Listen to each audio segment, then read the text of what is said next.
Fala pessoal, eu sou o Rodrigo Eng e esse é mais um episódio do podcast do Layup, informação de bandeja sobre a NBA, em parceria com a Rádio Sport Clube, que você pode ouvir em radiosportclube.com ou no seu smartphone usando o aplicativo Radiosnet, disponível para iOS e para Android. Esse é o episódio número 134 do podcast do Layup, que está sendo gravado numa segunda-feira, dia 26 de novembro de 2018. E os assuntos de hoje vão ser os seguintes. No primeiro período eu vou fazer aquele tradicional resumão do atual cenário da NBA, com os líderes das conferências, os líderes das principais estatísticas individuais e vou dar destaque para as reações do Cleveland Cavaliers e do New York Knicks. No segundo período vou falar sobre o Markelle Fultz. Aparentemente Markelle Fultz está com os dias contados lá no Philadelphia 76ers. O número 1 do draft de 2017 voltou a se queixar de dores misteriosas no ombro, logo depois que Jimmy Butler foi contratado e tomou a sua vaga no quinteto titular. O problema é que a franquia garante que ele não está contundido e os dirigentes do Sixers já não estão mais com aquela mesma boa vontade que tiveram com ele na temporada passada. No intervalo, no quadro 880, nós vamos dar uma olhada nas performances primeiro do Andrew Wiggins, na vitória do Minnesota Timberwolves sobre o Chicago Bulls, e depois na performance do Giannis Antetokounmpo na derrota do Milwaukee Bucks para o Phoenix Suns. No terceiro período, vou falar sobre o Miami Heat, que está sofrendo com problemas de contusão, e isso vem refletindo diretamente e negativamente na sua campanha, tanto é que hoje o Heat é apenas a 11ª colocada na Conferência Leste, a 11ª franquia colocada na Conferência Leste, com 7 vitórias e 12 derrotas. Ofensivamente, o Heat continua estacionado, no mesmo patamar em que estava na temporada passada, só que defensivamente piorou um pouquinho, e esse um pouquinho aí está fazendo um estrago considerável na campanha da franquia da Flórida. E coincidência ou não, em 2019 e 2018, o pivô Hassan Whiteside tem ficado mais tempo em quadra. Então vamos analisar isso aí, ver se tem alguma relação, essa campanha pior que o Heat tem feito, se isso tem alguma coisa a ver com a permanência de Hassan Whiteside mais tempo em quadra. E no quarto e último período eu vou falar sobre as pechinchas da temporada 2018-2019. Apesar de ser um pouco cedo, a gente já pode apontar pelo menos 2 calouros que estão rendendo muito mais do que era esperado, principalmente se a gente considerar os seus desempenhos no draft de 2018. O Landry Shamet, do Philadelphia 76ers, foi selecionado na 26ª escolha, e o Alonzo Trier, que chegou ao New York Knicks depois de nem ter sido escolhido por nenhuma franquia no draft, ele passou em branco. Então chega de delongas, vamos ao que interessa, o podcast do Layup está no ar. Vamos começar então o podcast com aquele resumão que eu sempre faço às segundas-feiras para localizar, para o pessoal se situar, Você que viajou, você que está meio atrapalhado com prova de final de ano, entrega de TCC, emprego, Tem gente que chega em casa tão esbudegado à noite que não quer saber de nada, só quer saber de cama, imagina. NBA fica para uma outra hora. Ou também namoro, Namoro dá trabalho, gente. Investir em namoro é uma arte, você precisa perder tempo. Namoro é um negócio que toma muito tempo. Então vamos ao nosso resumão aqui para todo mundo começar a semana bem informado e atualizado. Já foram disputadas 293 partidas nessa temporada regular 2018-2019. Isso aí representa 23,8% das 1.230 partidas. Ou seja, a gente já passou praticamente um quarto da fase regular. Já é uma porção considerável, Na Conferência Leste, o Toronto Raptors segue tranquilo em primeiro lugar, está com 17 vitórias e 4 derrotas, seguido pelo Milwaukee Bucks em segundo lugar, 14 vitórias e 5 derrotas, e em terceiro lugar está o Philadelphia 76ers, com 14 vitórias e 8 derrotas. Na parte de baixo da tabela, a gente teve mudança. O Cleveland Cavaliers conseguiu conquistar 2 vitórias até certo ponto surpreendentes. Conseguiu deixar a lanterna do leste com o Atlanta Hawks. O Cavs venceu o Philadelphia 76ers na Filadélfia, quebrando a invencibilidade dos Sixers como mandante. Aliás, eu preciso fazer uma correção. Na newsletter que eu enviei hoje, para quem está cadastrado, aliás, se você ainda não se cadastrou, cadastre-se. Vai lá em layup.com.br, leva 30 segundos e é grátis. Enfim, na newsletter que eu enviei hoje, eu informei que o Phoenix Suns derrotou os Sixers. Não foi o Suns, foi o Cavs. Os dois times estão fazendo uma campanha horrorosa, mas Uma franquia não tem nada a ver com a outra, falha minha, não dá para você confundir Cleveland Cavaliers com o Phoenix Suns. E o Cavs também derrotou o Houston Rockets em Ohio. Então bateu dois adversários de respeito, né? E conseguiram vencer esses dois jogos aí de uma forma relativamente tranquila, porque os dois jogos foram vencidos por 10 pontos de diferença. Será que o Larry Drew está conseguindo colocar a casa em ordem, né? Tomara que sim, né? Sofreu uma queda no desempenho pela saída do LeBron James, era natural, era esperado. Agora, virar um saco de pancadas como estava acontecendo, não, né? Tava um negócio ridículo.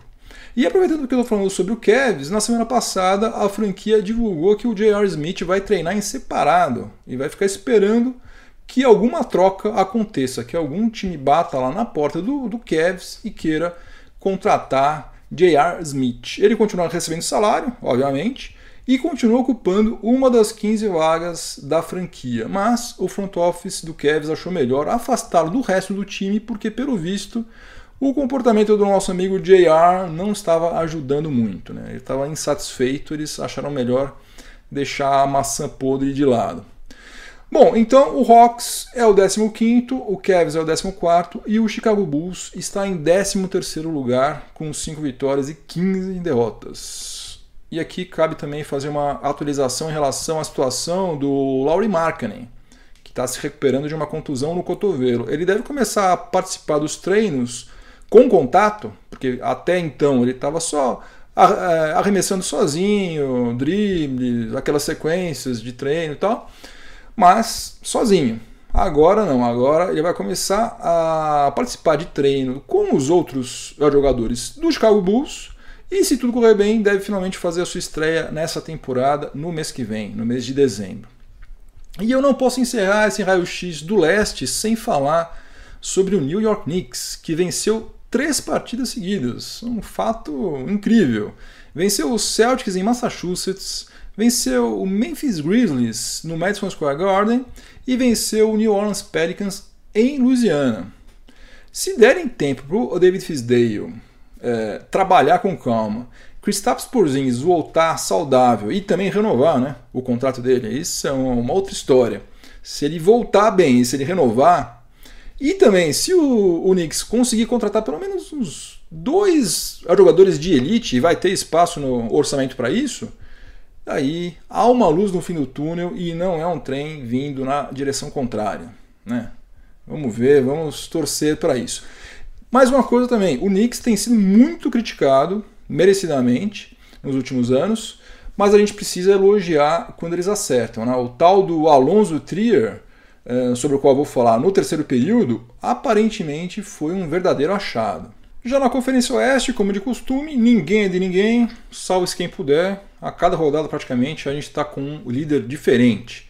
Hoje é dia 26 de novembro de 2018, né, como eu já falei, o líder do Oeste é o Los Angeles Clippers, que está com 13 vitórias e 6 derrotas. O Golden State Warriors vem logo atrás, em segundo, com 14 vitórias e 7 derrotas. E o Denver Nuggets é o terceiro, com 3 vitórias e 7 derrotas.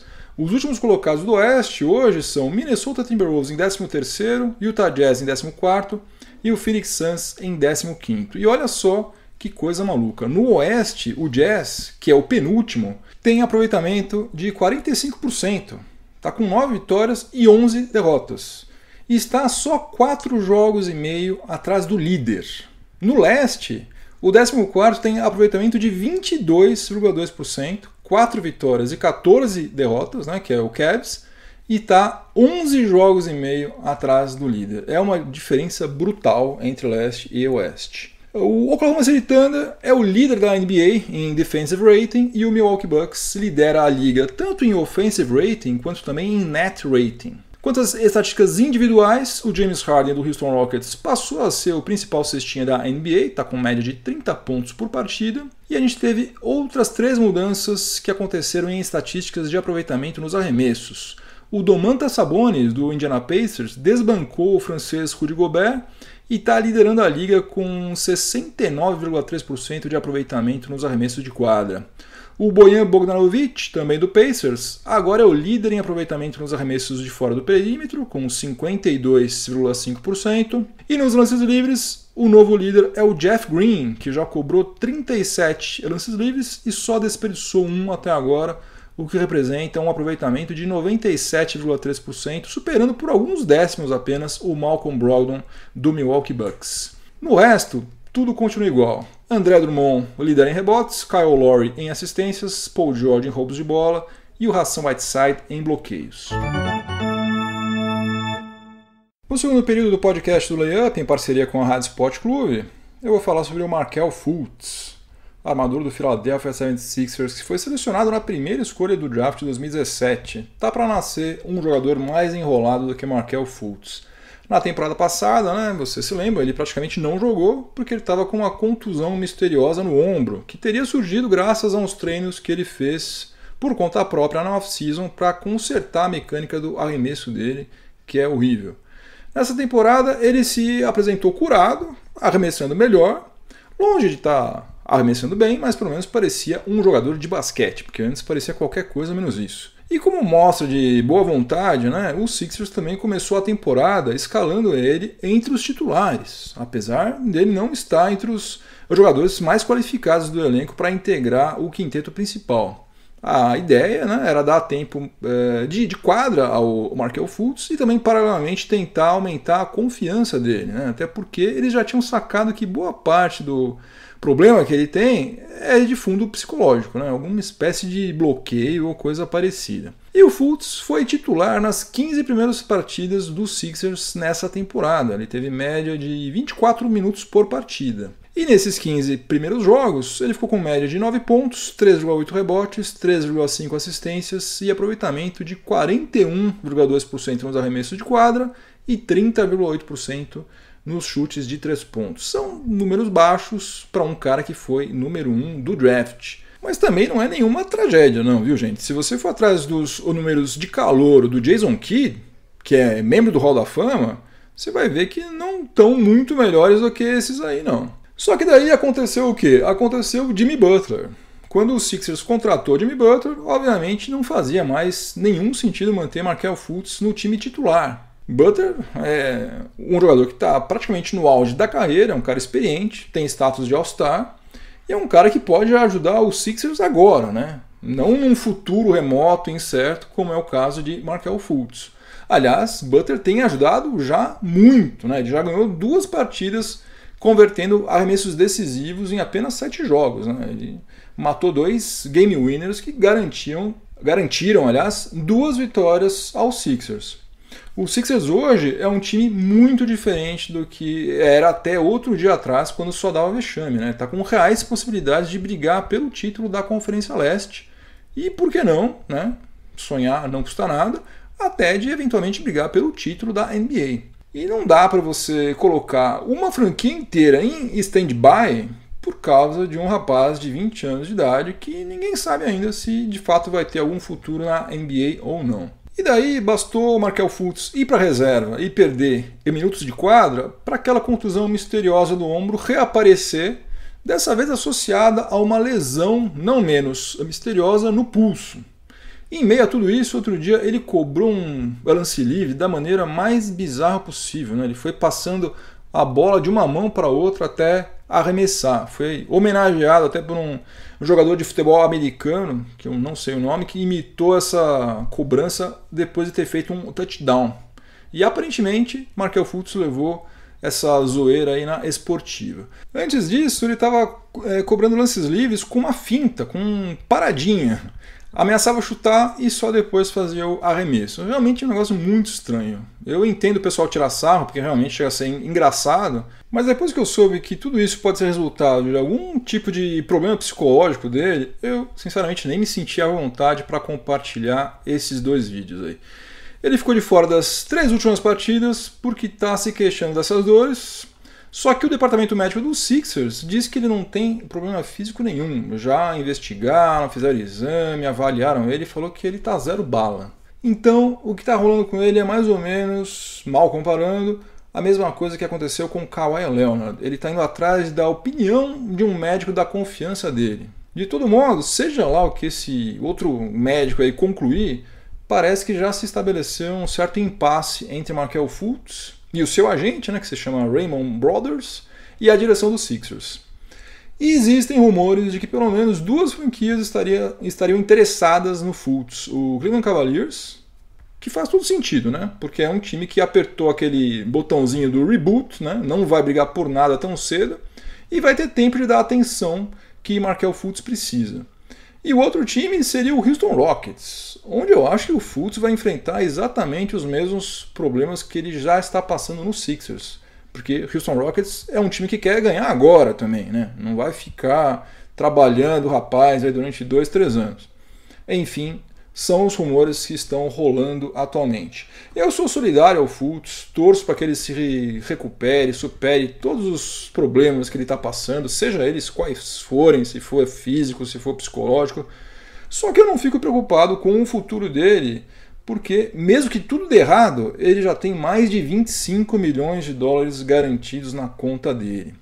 E vamos lembrar sempre o seguinte, né, que para ter direito à primeira escolha, essa que rendeu Markelle Fultz em 2017, o Sixers deu ao Boston Celtics uma escolha de primeira rodada e a terceira escolha no draft de 2017, que virou Jason Tatum. A cada dia que passa, esse negócio que o Sixers fez fica pior, pior e pior.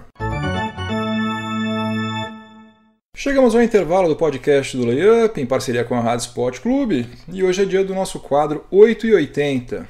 O 8 e 80 da semana 6 vai ser bem atípico, porque o 8 aconteceu numa vitória e o 80 aconteceu numa derrota. Geralmente é exatamente o contrário, né? As performances ruins geralmente são dos times que perderam, e as boas acontecem, na maior parte das vezes, nos times que venceram. Houve uma briga árdua, realmente muito árdua, entre Andrew Wiggins e Robert Covington, ambos jogadores do Minnesota Timberwolves, porque os dois tiveram performances deploráveis na vitória sobre o Chicago Bulls. Aliás, é inacreditável que o Bulls tenha conseguido perder por 15 pontos de diferença um jogo no qual os dois titulares do adversário combinaram para um arremesso de quadra convertido em 30 tentativas. Parece piada, mas é sério isso, aconteceu isso. O Robert Covington tentou 18 arremessos de quadra, sendo 10 de 3 pontos, e só converteu um em 18. Só que Andrew Wiggins foi um pouco pior, porque ele tentou 12 e errou todos. 12 arremessos de quadra errados. Um negócio realmente constrangedor. Ambulância passando, já foi embora. Além do Andrew Wiggins, o único outro jogador do Minnesota Timberwolves, na história da franquia, né, que já teve uma performance tão ruim, foi o Tom Gugliotta, que no dia 13 de março de 96 chutou 13 bolas e não converteu nenhuma numa derrota para o Knicks. Eu fiquei tentado a dar o 8 dessa semana para o Robert Covington, porque ele errou 17 arremessos de quadra, enquanto o Wiggins errou somente 12. Só que o conjunto da obra do Wiggins foi pior, porque em 29 minutos de quadra, além dele não ter feito uma cesta sequer, ele só pegou um rebote, ele fez uma assistência e cometeu um turnover. Realmente uma performance horrorosa.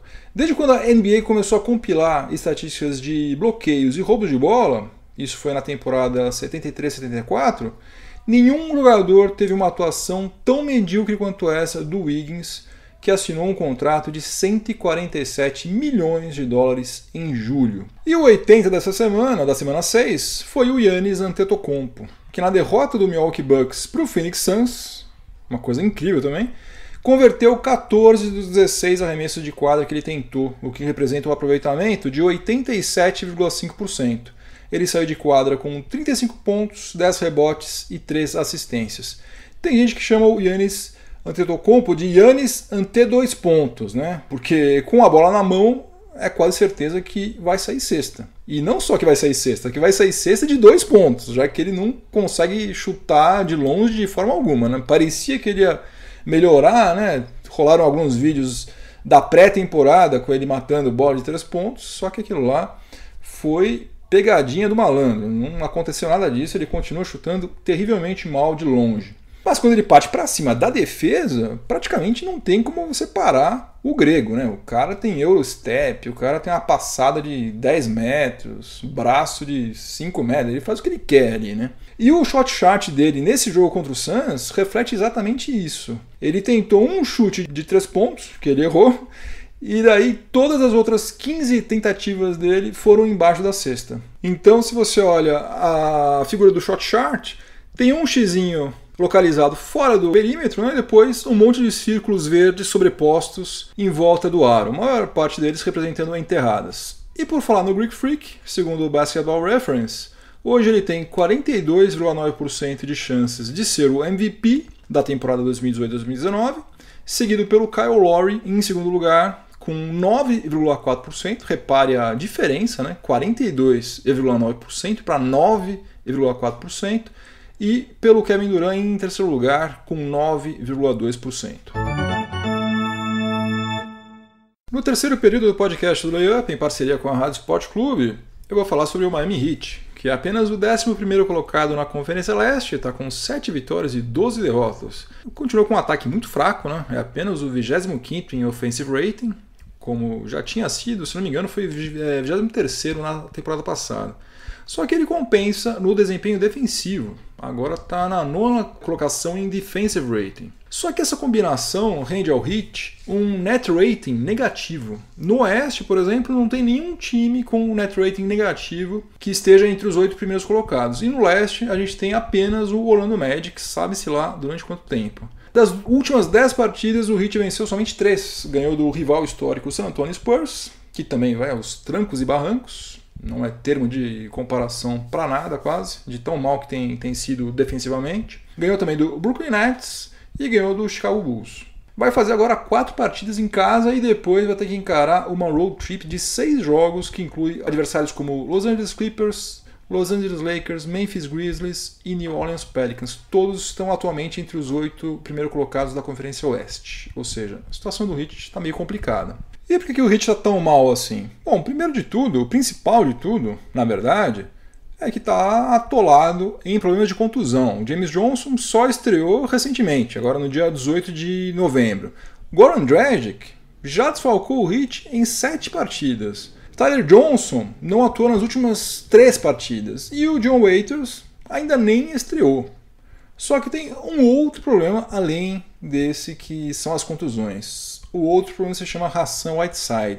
Ofensivamente, ele está tendo a pior temporada desde que ele chegou à Flórida. Ele está com um aproveitamento de apenas 48,7% nos arremessos de quadra. A esmagadora maioria dos pivôs que não chutam de longa distância, como é o caso do nosso Hassan Whiteside, está com um aproveitamento acima de 55%. E nós estamos acostumados a ver o Hassan Whiteside distribuindo toco para tudo quanto é lado. Ele deu 9 tocos outro dia contra o San Antonio Spurs. E como eu falei, no primeiro período, ele é o líder da NBA nessa estatística. Então, fica com a impressão, né, ele passa a impressão de que ele é um excelente defensor. Não que ele seja ruim, ele não é ruim. Ninguém que dá 9 tocos em um jogo é um mau defensor. Né? Mau defensor é, por exemplo, Carmelo Anthony, né, que até agora não recebeu nenhum convite para tomar um café de nenhuma franquia, tá? Em casa ainda.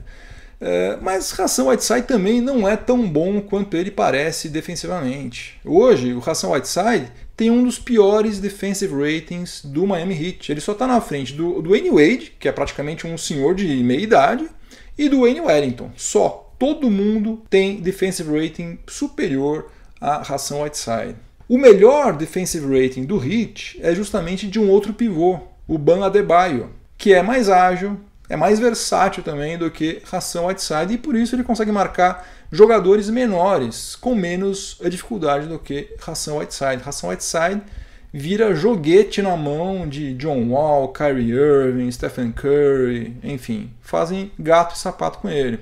Além disso, o Bam Adebayo tem pelo menos 2 vantagens em relação ao Hassan Whiteside. Ele é melhor passador de bola. Aliás, Hassan Whiteside não passa a bola para ninguém, né? Acho que na vida dele ele deve ter feito umas 5 assistências. E ele também é um melhor cobrador de lances livres. O lógico seria dar mais minutos de quadra para o Bam Adebayo e reduzir um pouco o tempo de quadra do Hassan Whiteside, porque ofensivamente eles praticamente se equivalem. Enquanto que defensivamente o Adebayo é mais eficiente. Isso quem está falando não sou eu, não é uma opinião minha. Isso aí são as estatísticas oficiais da NBA. Segundo a NBA, o defensive rating do Bam Adebayo é melhor do que, muito melhor aliás, do que o do Hassan Whiteside. Agora, será que o Erik Spoelstra, que é o técnico do Miami Heat, não sabe de tudo isso que eu estou falando aqui? É claro que ele sabe, né? Ele mesmo manja muito mais de análise de estatística do que eu. Aliás, eu não manjo nada, eu estou simplesmente consultando aqui o site, estou lendo o que está escrito na minha frente, não precisei fazer nenhuma interpretação fantástica, estou simplesmente lendo. Ele é um cara que foi 2 vezes campeão da NBA, o cara foi técnico de Chris Bosh, LeBron James, Dwayne Wade, vive NBA, respira NBA há, sei lá, uns 20 anos. Quem sou eu para dar conselho para Erik Spoelstra? Não é isso que eu estou falando. E sem falar o seguinte, né? No Heat deve ter pelo menos uns 3 ou 4 membros do staff dele que são especializados justamente nisso, em interpretar estatísticas. Então, o que está acontecendo? Meu palpite é o seguinte: na temporada passada, o Hassan Whiteside se queixou de que estava jogando pouco e chegou a reclamar disso publicamente. Então, eu acho que o Erik Spoelstra está dando um pouquinho mais de tempo de quadra para ele, pouca coisa, ele está jogando em média 2 minutos a mais do que ele atuou na temporada passada, justamente para não gerar insatisfação ou para que ele não tenha motivo, né? Ele pode até não estar muito feliz, mas ele não tem motivo para reclamar. Em segundo lugar, e eu acho que isso é o que pesa mais, porque mesmo ele não estando bem tecnicamente, o Hassan Whiteside de vez em quando faz aquelas partidas fantásticas, né? Só nessa temporada ele já tem 2 partidas com pelo menos 20 pontos e 20 rebotes. Tem nego que joga na NBA durante 6, 7, 8 anos, a carreira inteira, e nunca conseguiu fazer isso. Ele já fez 2 vezes somente na atual temporada. Eu não sei se na NBA ainda tem general manager que só analisa superficialmente os números e se impressiona com performances desse tipo aí. Mas eu acho que o Pat Riley está apostando nisso. Ele está apostando que deixar mais tempo Hassan Whiteside em quadra talvez gere o interesse, né? Depois, se ele fizer isso mais vezes, continuar sendo líder de bloqueios, faz mais umas 4 ou 5 partidas dessas aí com 20-20, quem sabe ele consegue atrair a atenção de alguma franquia que esteja suficientemente disposta a bancar os 54 milhões de dólares que ele ainda tem a receber. Pode ter certeza, esse é o sonho de Pat Riley e de Erik Spoelstra. Toda noite antes deles dormirem, eles rezam e pedem para Papai do Céu para aparecer alguma franquia interessada em contratar Hassan Whiteside. No quarto e último período do podcast do Layup, em parceria com a Rádio Sport Clube, eu vou falar sobre algumas pechinchas, calouros pechincha, vamos classificar assim, da temporada 2018-2019. Em praticamente todas as edições do draft surgem as pechinchas, né? Jogadores que foram selecionados em posições longe do top 10, mas que dentro de quadra acabaram respondendo muito bem, produzindo muito mais do que todo mundo imaginava. Tem alguns exemplos manjadíssimos disso, mas o mais notório de todos, talvez, seja o do Manu Ginobili. Manu Ginobili foi selecionado pelo San Antonio Spurs na 57ª escolha do draft de 1999 e acabou sendo peça fundamental em 5 títulos do San Antonio Spurs. É um futuro membro do Hall da Fama, sem dúvida alguma, e, na minha opinião, é o melhor jogador de basquete sul-americano de todos os tempos. O Ginobili é um exemplo drástico, né? Quase um conto de fadas que dificilmente algum dia vai ser repetido, mas há diversos outros casos de pechinchas menos evidentes do que essa, mas que a gente também pode mencionar, né? Eu vou citar alguns recentes aqui. O Isaiah Thomas, ele foi a 60ª escolha em 2011, o Draymond Green foi a 35ª escolha em 2012, o Giannis Antetokounmpo foi a 15ª escolha em 2013, Nikola Jokic, 41ª em 2014, Devin Booker, 13ª em 2015, Malcolm Brogdon foi a 36ª em 2016 e em 2017 a gente teve 2. Teve o Donovan Mitchell, foi a 13ª escolha, e também teve o Kyle Kuzma, que foi a 27ª. E como eu disse no começo do episódio de hoje, já se passou praticamente 25% da temporada atual. Então não é tão temerário assim dizer que a gente pode apontar pelo menos 2 pechinchas da safra de calouros que estão atuando na NBA agora. A primeira delas é o armador de 21 anos de idade, o Landry Shamet, que foi selecionado pelo Philadelphia 76ers na 26ª escolha do draft 2018. ele está com média de 8,2 pontos em 21 minutos de quadra por partida e está com um aproveitamento de 43,2% nos arremessos de quadra e 39% nos chutes de 3 pontos. O Shamet está com um aproveitamento nos chutes de 3 pontos melhor do que o veterano J.J. Redick, que é um especialista nos chutes de fora do perímetro. A não ser que o Shamet esteja enganando todo mundo, né? Tá dando muita sorte, né? Definitivamente esse menino sabe arremessar de longa distância, né? Qualidade que vai continuar sendo útil na NBA para sempre, né? Não vejo um cenário no qual, de repente, de uma hora para outra, chutar de longe, não, agora a gente não quer mais gente que acerta a cesta de longe, agora você não serve mais. Não, isso não vai acontecer nunca mais, a não ser que mudem as regras de uma forma brutal, todo mundo que chuta bem de longe vai continuar tendo valor. Então, você conseguir alguém na 26ª escolha, eu acho que é uma pechinche tanto. O Sixers mandou muito bem aí. Se foi mal com o Fultz, que aparentemente foi, para compensar foi muito bem com o Landry Shamet. E o jogador que eu vou mencionar, não dá nem para dizer que foi uma pechincha do draft, porque ele passou em branco no draft de 2018. Ele não foi selecionado por nenhuma franquia. Eu estou falando do Alonzo Trier, do New York Knicks. O Knicks tem sido muito criticado por vários motivos diferentes nos últimos anos, só que a gente precisa dar os créditos quando eles acertam, né? E o Alonzo Trier está estreando na NBA com média de 11 pontos em 23 minutos de quadra, e o que é muito mais impressionante do que isso é que ele está com um aproveitamento de 49,1% nos arremessos de quadra e de 45,9% nos 3 pontos. Para um cara que passou batido em 60 escolhas do draft, é um desempenho espetacular. E ele está submetido a um daqueles two-way contracts, né? Aquele que permite a franquia ficar mandando o jogador para a liga de desenvolvimento e trazendo de volta várias vezes ao longo da temporada. Mas ele está indo tão bem, mas tão bem, inclusive já foi titular do Knicks em 3 jogos, que eu acho muito provável que ele vai acabar ganhando um contrato convencional, né? Um contrato padrão da NBA nos próximos meses.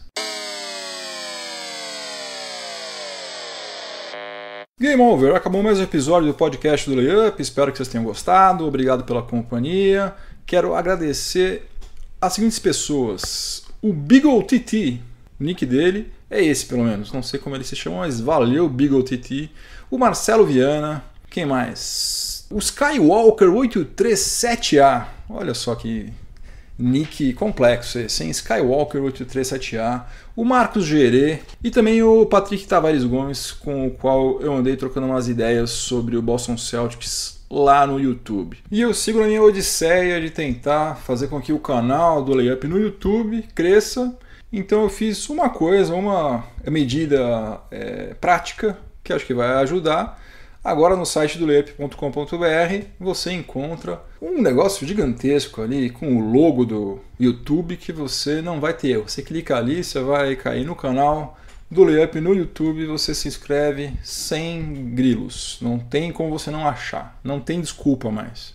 Vai lá no layup.com.br, clica no banner que tem ali gigantesco e inscreva-se. E a outra coisa é que eu estou bolando um outro tipo de conteúdo para colocar no canal também, porque realmente é uma pessoa que escuta no SoundCloud, na Apple, onde mais? Spotify, enfim, todos os outros agregadores, aí, todas as outras plataformas de podcast, realmente não tem muito porquê o camarada se inscrever num canal onde já tem tudo que ele já ouviu antes. Então eu vou começar a tentar produzir outros vídeos relacionados à NBA, obviamente, para despertar o interesse desse pessoal. E o mês de novembro está quase acabando e eu não falei sobre esse assunto nenhuma vez. Esse é um assunto que na minha família é importantíssimo. O meu avô teve câncer de próstata, o meu pai faleceu de câncer de próstata, o meu tio, infelizmente, está com câncer de próstata, então eu fatalmente, em algum momento da minha vida, eu vou ter algum problema relacionado a isso. Mas desde os 40 anos de idade, não, menos até, acho que dos 36 anos de idade, logo depois que meu pai faleceu, todo ano eu faço o tal do exame de toque. Não virei gay por causa disso, não tem nenhum problema, tá tudo igual. Eu durmo tranquilo porque eu sei que eu não tenho câncer. Eu vou lá 3 segundos por ano. O que são 3 segundos em um ano, meu amigo? Não é nada. Não é nada. É bom? É gostoso? Não é. É uma droga. É chato, é desagradável, só que te dá uma tranquilidade pro resto do ano. Então vai lá, fala com seu pai, com seu tio, com seu vizinho. Tem que se cuidar, tem que fazer exame, tem que ir no médico, porque a vida é uma só. Então chega, vamos para os finalmente. Se você estiver ouvindo em alguma plataforma de podcast, aproveite para avaliar positivamente o podcast do Layup, me dá uma força. Se inscreva também, né? Eu falo para todo mundo ficar se inscrevendo no YouTube, mas inscreva-se também na plataforma de podcast onde você acompanha os episódios do Layup. E se você estiver ouvindo na Rádio Sport Clube, continue sintonizado por aí, que vem mais informação esportiva de qualidade na sequência. Ótima semana, muito juízo e até a próxima. Um abração, tchau, tchau.